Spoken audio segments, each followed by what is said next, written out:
ಉಪಮುಖ್ಯಮಂತ್ರಿ ಪರಮೇಶ್ವರ್ ಅವರಿಗೆ ಕಂದಾಯ ಖಾತೆ ಸಿಗುವಂತಹ ಸಾಧ್ಯತೆ ಇದೆ. ಸಚಿವ ಪ್ರಿಯಾಂಕ್ ಖರ್ಗೆ ಅವರಿಗೆ ಗೃಹ ಖಾತೆ ಸಿಗಬಹುದು ಅಂತ ಹೇಳಲಾಗ್ತಾ ಇದೆ. ಎಂಬಿ ಪಾಟೀಲ್ಗೆ ಕೈಗಾರಿಕಾ ಖಾತೆ ಹಂಚಿಕೆ ಆಗೋ ಸಾಧ್ಯತೆ, ಹಿಂದೆ ಕೂಡ ಅವ್ರಿಗೆ ಇದೇ ಖಾತೆ ಇದ್ದಿತ್ತು, ಅದು ಕಂಟಿನ್ಯೂ ಆಗಬಹುದು ಅಂತ.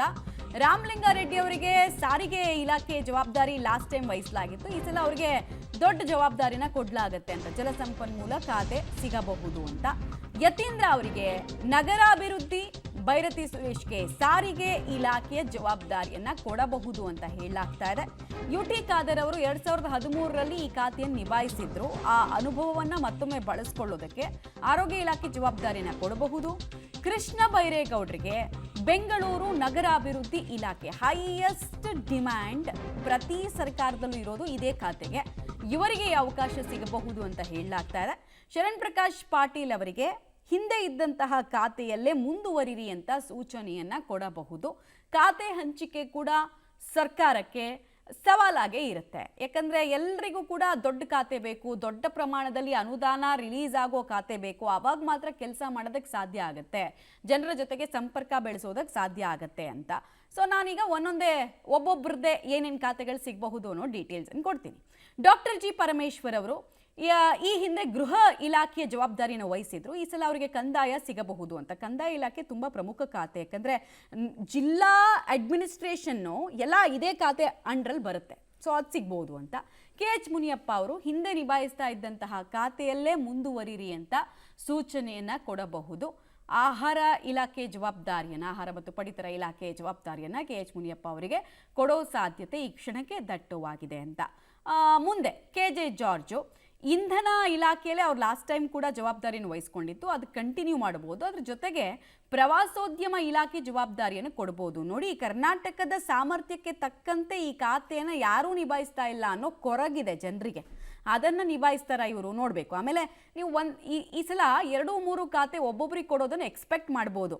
ಈಗ ಕೊಟ್ಟಿರ್ತಾರೆ, ನೆಕ್ಸ್ಟ್ ಸಂಪುಟ ವಿಸ್ತರಣೆ ಆಗುತ್ತಲ್ಲ, ಆಗ ಮತ್ತೆ ಇವರಿಂದ ತೆಗೆದು ಇನ್ನೊಬ್ರಿಗೆ ಹಂಚ್ತಾರೆ. MB ಪಾಟೀಲ್ ಅವರು ಈ ಹಿಂದೆ ಕೂಡ ಕೈಗಾರಿಕಾ ಸಚಿವರಾಗಿ ಅನುಭವ ಇತ್ತು, ಅದೇ ಅನುಭವವನ್ನು ಮತ್ತೊಮ್ಮೆ ದಾರೆ ಎರೀರಿ, ನೀವು ಮುಂದುವರಿಸ್ಕೊಳ್ಳಿ ಅಂತ ಇದೇ ಖಾತೆಯನ್ನು ಕೊಡ್ಬೋದು. ಸರ್ಕಾರದ ಪ್ರಮುಖ ಖಾತೆ, ಆಲ್ಮೋಸ್ಟ್ ಎಲ್ಲ ಇಂಡಸ್ಟ್ರಿಗಳ ಕಂಟ್ರೋಲ್ ಕೂಡ ಇದೇ ಕೈಗಾರಿಕಾ ಸಚಿವರ ಅಂಡ್ರಲ್ಲಿ ಇರುತ್ತೆ. ಸೊ MB ಪಾಟೀಲ್ ಪ್ರಬಲ ಲಿಂಗಾಯತ ಸಮುದಾಯದ ನಾಯಕರಿಗೆ ಪ್ರಬಲ ಖಾತೆ ಕೊಟ್ವಿ ಅನ್ನೋ ಹೆಗ್ಗಳಿಕೆ ಕೂಡ ಇರುತ್ತೆ. ರಾಮಲಿಂಗಾರೆಡ್ಡಿ ಅವರು ನಿನ್ನೆನೇ ಒಂದು ಹಿಂಟನ್ನು ಕೊಟ್ಟಿದ್ರು, ನಾನು ಲಾಸ್ಟ್ ಟೈಮ್ ಸಾರಿಗೆ ಇಲಾಖೆ ಜವಾಬ್ದಾರಿ ವಹಿಸ್ಕೊಂಡಿದ್ದೆ, ಬಟ್ ನಾನು ಹಿರಿತನಕ್ಕೆ ತಕ್ಕಂತೆ ದೊಡ್ಡ ಖಾತೆ ಕೊಡ್ತಾರೆ ಅನ್ನೋ ನಿರೀಕ್ಷೆ ಇದೆ ಅಂತ ಹೇಳಿದ್ರು. ಅದರ ಪ್ರಕಾರ ಜಲಸಂಪನ್ಮೂಲ ಖಾತೆಯನ್ನ ಕೊಡಬಹುದು. ಹಿಂದೆ DK ಶಿವಕುಮಾರ್ ಅವರು ಈ ಖಾತೆಯ ಜವಾಬ್ದಾರಿಯನ್ನು ವಹಿಸಿಕೊಂಡಿದ್ರು. ತುಂಬಾ ಅನುದಾನಗಳು ಹರಿದು ಬರುತ್ತೆ ಮತ್ತು ಜನರ ಜೊತೆಗೆ ನೇರ ಸಂಪರ್ಕ ಬೆಳೆಸಬಹುದಾದ ಖಾತೆ ಅದು. PWD ಲೋಕೋಪಯೋಗಿ ಸತೀಶ್ ಜಾರಕಿಹೊಳಿ ಅವರು ಹಿಂದೆ ಕೂಡ ಮಿನಿಸ್ಟರ್ ಆಗಿದ್ರು, ಈಗಲೂ ಇದೇ ಇಲಾಖೆ ಜವಾಬ್ದಾರಿಯನ್ನು ಇವರಿಗೆ ವಹಿಸುವಂತಹ ಸಾಧ್ಯತೆ ದಟ್ಟವಾಗಿ ಇದೆ. ಹಾಗೆ ಬೆಂಗಳೂರು ಅಭಿವೃದ್ಧಿ, ನೋಡಿ ಈ ಖಾತೆ ಇದೆಯಲ್ಲ, ಇದು ಅರ್ಧ ಕರ್ನಾಟಕದ ಬಜೆಟ್ಟು ಹಂಚಿಕೆ ಆಗದೆ ಈ ಖಾತೆಗಂತ ಹೇಳ್ಬೋದು. ಹೈಯೆಸ್ಟ್ ಡಿಮ್ಯಾಂಡ್, ಯಾಕಂದರೆ ಬೆಂಗಳೂರಿನಲ್ಲಿ ನಿಮ್ಗೆ 5 ಪಾಲಿಕೆ ಇರೋದು ಗೊತ್ತು, BDA ಬರುತ್ತೆ, BMRCL ಬರುತ್ತೆ, BWSSB ಬರುತ್ತೆ. ಸೊ ಹೈಯೆಸ್ಟ್ ಡಿಮ್ಯಾಂಡ್ ಇರೋ ಖಾತೆ. ಲಾಸ್ಟ್ ಟೈಮು DK ಶಿವಕುಮಾರ್ ಅವರು ಕೊಟ್ಟಿದ್ರು, ಅಂದರೆ ಅವ್ರು ರಾಮನಗರದವ್ರು ಆಗಿದ್ರು ಕೂಡ ಅವರಿಗೆ ಈ ಖಾತೆಯನ್ನು ಹಂಚಿಕೆ ಮಾಡಲಾಗಿತ್ತು. ಪ್ರಿಯಾಂಕ್ ಖರ್ಗೆ ಗೃಹ ಇಲಾಖೆ ಜವಾಬ್ದಾರಿని ಇವರಿಗೆ ವಹಿಸಬಹುದು ಅಂತ ಹೇಳಲಾಗ್ತದೆ. ITBT ಮಿನಿಸ್ಟರ್ ಆಗಿದ್ರು ಲಾಸ್ಟ್ ಟೈಮು. ಈ ಗೃಹ ಇಲಾಖೆ ದೊಡ್ಡ ಜವಾಬ್ದಾರಿ, ಯಾರೇ ಇದನ್ನು ವಹಿಸ್ಕೊಂಡ್ರು ಟೀಕೆಗಳಿಗೆ ಹೊರತಾಗಿಲ್ಲ, ಅಸಮಾಧಾನಗಳಿಗೆ ಹೊರತಾಗಿಲ್ಲ. ನಾವು BJP ಸರ್ಕಾರದ ಅವಧಿಯಿಂದ ಮೊನ್ನೆ ಪರಮೇಶ್ವರ್ ಅವ್ರ ತನಕ ನೋಡಿರ್ಬೋದು, ಜವಾಬ್ದಾರಿ ವಹಿಸೋ ಸಾಧ್ಯತೆ ಇದೆ, ನಿಭಾಯಿಸ್ತಾರೆ, ನೋಡಬೇಕು. UT ಖಾದರ್ ಅವರು 2013ರಲ್ಲಿ ಆರೋಗ್ಯ ಸಚಿವರಾಗಿ ಕಾರ್ಯವನ್ನು ನಿರ್ವಹಿಸಿದ್ರು. ಆಮೇಲೆ ಮಂಗಳೂರು, ಉಡುಪಿಯಲ್ಲಿ ಒಬ್ಬರಿಗೆ ಸಚಿವ ಸ್ಥಾನ ಸಿಗಲೇಬೇಕು ಅನ್ನೋ ದೃಷ್ಟಿಯಲ್ಲಿ ಇವ್ರಿಗೆ ಕೊಟ್ಟಿದ್ದಾರೆ, ನಿಭಾಯಿಸುವಂತಹ ಸಾಮರ್ಥ್ಯ ಇದೆ. ನೋಡೋಣ ಏನಾಗುತ್ತೆ, ಇದೇ ಖಾತೆ ಫೈನಲ್ಲ ಅಂತ. ಈಶ್ವರ್ ಖಂಡ್ರೆ ಅವರಿಗೆ ಗ್ರಾಮೀಣಾಭಿವೃದ್ಧಿ ಖಾತೆ ಸಿಗಬಹುದು ಅಂತ ಹೇಳಲಾಗ್ತಾ ಇದೆ. ಹಿಂದೆ ಈ ಗ್ರಾಮೀಣಾಭಿವೃದ್ಧಿ ಸಚಿವರು ಯಾರಿದ್ರು ಅಂತ ಕೇಳಿದ್ರೆ ಅದು ಪ್ರಿಯಾಂಕ್ ಖರ್ಗೆ ಅವರು. ಸೊ ಅವರಿಂದ ತೆಗೆದು ಇವರಿಗೆ ಹಂಚಿಕೆ ಮಾಡ್ತಾರೆ ಅನ್ನೋ ನಿರೀಕ್ಷೆ. ಯತೀಂದ್ರ ಅವರಿಗೆ ನಗರಾಭಿವೃದ್ಧಿ ಖಾತೆ ಜವಾಬ್ದಾರಿಯನ್ನು ಕೊಡಬಹುದು ಅಂತ. ನಗರಾಭಿವೃದ್ಧಿ ಅಂತ ಹೇಳಿದ್ರೆ ಬೆಂಗಳೂರು ಬಿಟ್ಟು ಉಳಿದ ಸಿಟಿಗಳಿರ್ತವಲ್ಲ, ಫಾರ್ ಎಕ್ಸಾಂಪಲ್ ಮಂಗಳೂರು ಅಥವಾ ಹುಬ್ಬಳ್ಳಿ, ಅದರ ಪಾಲಿಕೆಗಳೆಲ್ಲ ನೇರವಾಗಿ ಇದೇ ಇವರ ಅಡ್ಮಿನಿಸ್ಟ್ರೇಷನ್ನ ಅಂಡರಲ್ಲಿ ಬರುತ್ತೆ ಅಂತ. ಸೊ ಪ್ರಬಲ ಖಾತೆನೆ. ಭೈರತಿ ಸುರೇಶ್ ಅವರಿಗೆ ಸಾರಿಗೆ ಇಲಾಖೆಯ ಜವಾಬ್ದಾರಿಯನ್ನು ವಹಿಸಬಹುದು ಅಂತ ಹೇಳಲಾಗ್ತಾ ಇದೆ. ಲಾಸ್ಟ್ ಟೈಮ್ ಇವರಿಗೆ ನಗರಾಭಿವೃದ್ಧಿ ಖಾತೆ ಇತ್ತು. ಈ ಸಲ ರಾಮಲಿಂಗಾರೆಡ್ಡಿ ಅವರು ನಿಭಾಯಿಸ್ತಾ ಇದ್ದ ಖಾತೆ ಜವಾಬ್ದಾರಿನ ಇವರು ಕೊಡ್ಬೋದು, ನಿಭಾಯಿಸ್ರಿ ನೀವು ಅಂತ ಹೇಳೋ ಸಾಧ್ಯತೆ ಇದೆ ಅಂತ ಹೇಳಲಾಗ್ತಾ ಇದೆ. ಸೊ ಇದು DK ಟೀಮ್ನಲ್ಲಿರೋರಿಗೆ. ಆಮೇಲೆ ಶರಣ್ ಪ್ರಕಾಶ್ ಪಾಟೀಲ್ ಅವರಿಗೆ ವೈದ್ಯಕೀಯ ಶಿಕ್ಷಣ ಇಲಾಖೆ ಜವಾಬ್ದಾರಿ ಹಿಂದೆ ಕೂಡ ಇತ್ತು, ಈಗಲೂ ಅದನ್ನು ಕಂಟಿನ್ಯೂ ಮಾಡ್ಕೊಂಡು ಹೋಗಿ ಅಂತ. ಇನ್ಫ್ಯಾಕ್ಟ್ DK ಟೀಮ್ನಲ್ಲಿ ಇಬ್ಬರಿಬ್ಬರು ಡಾಕ್ಟರ್ಸ್ ಅನ್ನ ನಾವು ನೋಡ್ತಾ ಇದ್ದೀವಿ ಸಚಿವರಾಗಿ. ಒಬ್ಬರು ಯತೀಂದ್ರ ಅವರು, ಇನ್ನೊಂದು ಶರಣ್ ಪ್ರಕಾಶ್ ಪಾಟೀಲ್ ಅವರು. ಡೀಟೇಲ್ಸ್ ಕೊಡ್ತಾರೆ ಸುಕೇಶ್. ಈ ಖಾತೆ ಹಂಚಿಕೆ ಸಂಭವ್ಯ ಡೀಟೇಲ್ಸ್ ಅನ್ನು ನಾವು ಕೊಡ್ತಾ ಇದ್ವಿ. ಇದರಲ್ಲಿ ಏನಾದರೂ ಕೊನೆ ಕ್ಷಣದಲ್ಲಿ ಚೇಂಜಸ್ ಅನ್ನ ನಾವು ಎಕ್ಸ್ಪೆಕ್ಟ್ ಆಬ್ವಿಯಸ್ಲಿ ಮಾಡ್ಬೋದು, ಬಟ್ ದೊಡ್ಡ ಜವಾಬ್ದಾರಿನ ಯಾರಿಗಾದ್ರೂ ನಾವು ಎಕ್ಸ್ಪೆಕ್ಟೇ ಮಾಡದಿರೋರು ಕೊಡೋ ಸಾಧ್ಯತೆ ಇದೆಯಾ? ಮಮತಾ ನೋಡ್ಕೊಂಡ್ರೆ ದೊಡ್ಡ ಜವಾಬ್ದಾರಿ ಅಂದರೆ ನಿಮಗೆ ಇಲಾಖಾವಾರು ನೋಡ್ತಾ ಹೋದಾಗ ಮೊದಲನೇದಾಗಿ ಕಂದಾಯ ಮತ್ತು ಗೃಹ ಇಲಾಖೆ ಇದು ಯಾರಿಗೆ ಅನ್ನುವಂಥದ್ದು ಪ್ರಮುಖವಾಗುತ್ತೆ. ಅದನ್ನು ಸ್ವಲ್ಪ ಅಳೆದು ತೂಗೆ ತೀರ್ಮಾನ ಮಾಡಿದಂತೆ ಕಾಣಿಸ್ತಾ ಇದೆ. ಪರಮೇಶ್ವರ ಹಿರಿತನಕ್ಕೆ ಕಂದಾಯ ಖಾತೆ ಸೂಟೇಬಲ್ ಅನ್ನುವಂಥ ಕಡೆ, ಯಾಕಂದರೆ ಅವರು ಸಾಕಷ್ಟು ಬಾರಿ ಗೃಹ ಖಾತೆಯನ್ನು ನಿರ್ವಹಿಸಿ 2-3 ಬಾರಿ ಹಿಂದೆ ಗೃಹ ಖಾತೆಯನ್ನು ನಿರ್ವಹಿಸಿರೋದ್ರಿಂದ ಈ ಬಾರಿ ಅವರಿಗೆ ಕಂದಾಯದ ಆದ್ಯತೆ ಮೇಲೆ ಕೊಡ್ತಾ ಇರುವಂಥದ್ದು. ಅದೇ ರೀತಿಯಲ್ಲಿ ಗೃಹ ಇಲಾಖೆಯನ್ನು ಸ್ವಲ್ಪ ಸ್ಟ್ರಿಕ್ಟಾಗಿ ಹ್ಯಾಂಡ್ಲ್ ಮಾಡುವಂಥವ್ರು ಬೇಕು ಅನ್ನುವಂಥ ಲೆಕ್ಕಾಚಾರ ಇಟ್ಟಂತೆ ಕಾಣಿಸ್ತಾ ಇದೆ. ಹಾಗಾಗಿ ಪ್ರಿಯಾಂಕ್ ಖರ್ಗೆ ಅವರ ಹೆಸರು ಇನ್ನು ಕಳೆದ ಬಾರಿ ಇದ್ದಂಥ ಖಾತೆಗಳಲ್ಲೇ ಮುಂದುವರಿಸಲಾಗಿರುವಂಥದ್ದು. ಅದು ಮುನಿಯಪ್ಪ ಅವರು ಇರ್ಬೋದು, MB ಪಾಟೀಲ್ ಅವರು ಇರ್ಬೋದು, KJ ಜಾರ್ಜ್ ಅವರು ಇರ್ಬೋದು, ಸತೀಶ್ ಜಾರಕಿಹೊಳಿ ಅವರು ಇರ್ಬೋದು, ಇವರೆಲ್ಲರೂ ಕೂಡ ಅವರವರ ಖಾತೆಗಳಲ್ಲಿ ಯಥಾವತ್ತಾಗಿ ಮುಂದುವರಿಸದೆ ಅಡಿಷನಲ್ ಆಗಿ ಒಂದೆರಡು ಖಾತೆಗಳನ್ನು ಕೂಡ ಕೊಡಲಾಗಿದೆ. ಈಗ ಹಾಗೆ ನೋಡಿ KJ ಜಾರ್ಜ್ ಅವರಿಗೆ ಪ್ರವಾಸೋದ್ಯಮವನ್ನು ಅಡಿಷನಲ್ ಆಗಿ ಕೊಡಬೇಕು ಅನ್ನೋ ತೀರ್ಮಾನ ಮಾಡಿದ್ದಾರೆ ಅನ್ನುವಂಥದ್ದು ಮಾಹಿತಿ. ಇದಿಷ್ಟು ಸದ್ಯಕ್ಕೆ ಇವತ್ತು ಹಂಚಿಕೆ ಆಗಬಹುದಾದಂಥ ಖಾತೆಗಳಲ್ಲಿ ಸಂಭವನೀಯಾಗಿ ಪಬ್ಲಿಕ್ ಟಿವಿಗೆ ಸಿಕ್ಕಿರುವಂತಹ ಮಾಹಿತಿ. ಈ ಖಾತೆಗಳು ಇವರಿಗೆ ಹಂಚಿಕೆ ಆಗಬಹುದು ಅನ್ನುವಂಥದ್ದು. ಇನ್ನೂ ಸಾಕಷ್ಟು ದೊಡ್ಡ ಖಾತೆಗಳು ಕೂಡ ಇದ್ದಾವೆ, ಇಲ್ಲ ಅಂತಿಲ್ಲ.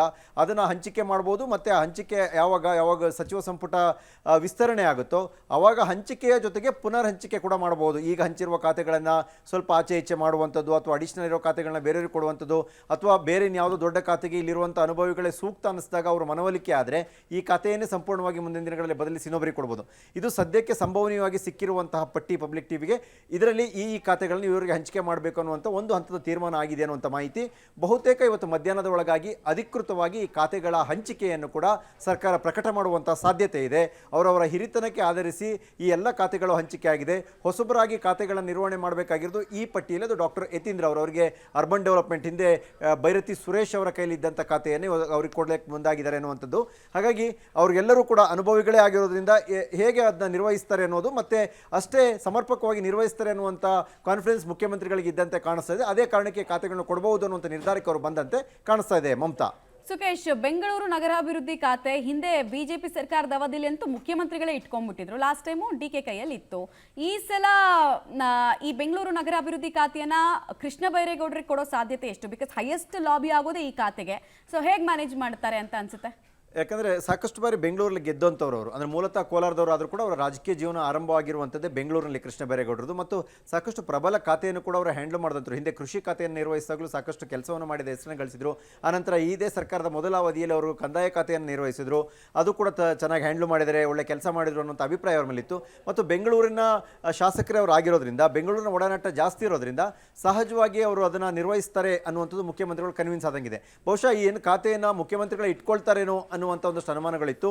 ಆದರೆ ಅದನ್ನು ಹೊರತುಪಡಿಸಿ ಏನಾದರೂ ರಾಮಲಿಂಗಾರೆಡ್ಡಿ ಅವರಿಗೆ, ಯಾಕಂದರೆ ಅವರು ಹಿರಿತನ ಬೆಂಗಳೂರಿನ ಸಾಕಷ್ಟು ಬಾರಿ ಅವರು ಇನ್ಚಾರ್ಜ್ ಆಗಿದ್ದಂಥವ್ರು, ಅವಾಗ ಬೆಂಗಳೂರು ಅಭಿವೃದ್ಧಿಗೆ ಪ್ರತ್ಯೇಕ ಖಾತೆಯಲ್ಲಿದ್ದರೂ ಕೂಡ ಬೆಂಗಳೂರಿನ ಉಸ್ತುವಾರಿಯಾಗಿ ಹ್ಯಾಂಡಲನ್ನು ಮಾಡಿದಂಥವ್ರು. ಹಾಗಾಗಿ ಬೇರೆ ಬೇರೆ ಪಕ್ಷಗಳಲ್ಲಿ ಪರ್ಟಿಕ್ಯುಲರ್ ಇಂಥ ಲೀಡರ್ಗಳೇ ಅಧಿಕಾರಕ್ಕೆ ಬಂದಾಗ ಬೆಂಗಳೂರು ಖಾತೆ ಅಥವಾ ಬೆಂಗಳೂರು ಉಸ್ತುವಾರಿ ಇರಬೇಕು ಅನ್ನೋ ರೀತಿಯಲ್ಲಿ ಒಂದು ರೀತಿ ಅಘೋಷಿತ ನಿಯಮ ಇದ್ದಂತೆ ಕಾಣಿಸ್ತಾ ಇತ್ತು. ಆ ಪ್ರಕಾರ ರಾಮಲಿಂಗಾರೆಡ್ಡಿ ಅವರು ಪದೇ ಪದೇ ಆಗಿದ್ರು ಕೂಡ. ಹಾಗಾಗಿ ಈ ಬಾರಿ ಅವರಿಗೆ ಅವಕಾಶ ಇದೆಯೇನೋ ಅನ್ನುವಂಥ ಲೆಕ್ಕಾಚಾರ ಇತ್ತು. ಅದು ಹೊಸ ಹೆಸರು ಕೇಳಿಬರ್ತದೆ. ಹೊಸದಾದರೂ ಕೂಡ ಬೆಂಗಳೂರಿಗೆ ಕೃಷ್ಣ ಬೈರೇಗೌಡರು ಹೊಸಬರಲ್ಲ, ಅಥವಾ ಅವರ ಹಿರಿತನಕ್ಕೆ ಮತ್ತೆ ದೊಡ್ಡ ದೊಡ್ಡ ಖಾತೆಗಳು ನಿರ್ವಹಿಸುವುದು ಅವರಿಗೆ ಹೊಸತಲ್ಲ ಆಗಿರೋದ್ರಿಂದ ಬಹುತೇಕ ಅವರು ಯಶಸ್ವಿ ಆಗಬಹುದು ಅನ್ನುವಂಥ ಲೆಕ್ಕಾಚಾರದಲ್ಲಿ ಇದು ಹಂಚಿಕೆ ಮುಂದಾದಂತೆ ಕಾಣಿಸ್ತಾ ಇದೆ. ಮಮತಾ, ಧನ್ಯವಾದ ಸುಕೇಶ್ ತಮ್ಮೆಲ್ಲ ಮಾಹಿತಿಗಾಗಿ. ಒಟ್ಟಿನಲ್ಲಿ ಹಳೆ ವೈನು ಹೊಸ ಬಾಟಲ್ನಲ್ಲಿ ಅನ್ನೋ ಫೀಲ್ ಅನ್ನ ಕೊಡದೇ ಇದ್ರೆ ಸಾಕು ನಮಗೆ ಅನ್ನುವಂತಹ ಎಕ್ಸ್ಪೆಕ್ಟೇಷನ್ ಜನ ಇಟ್ಕೊಂಡಿದ್ದಾರೆ. ಹಂಗಾಗುತ್ತೆ ಅನ್ನೋದನ್ನ ನಾವು ನೋಡಬೇಕಾಗತ್ತೆ.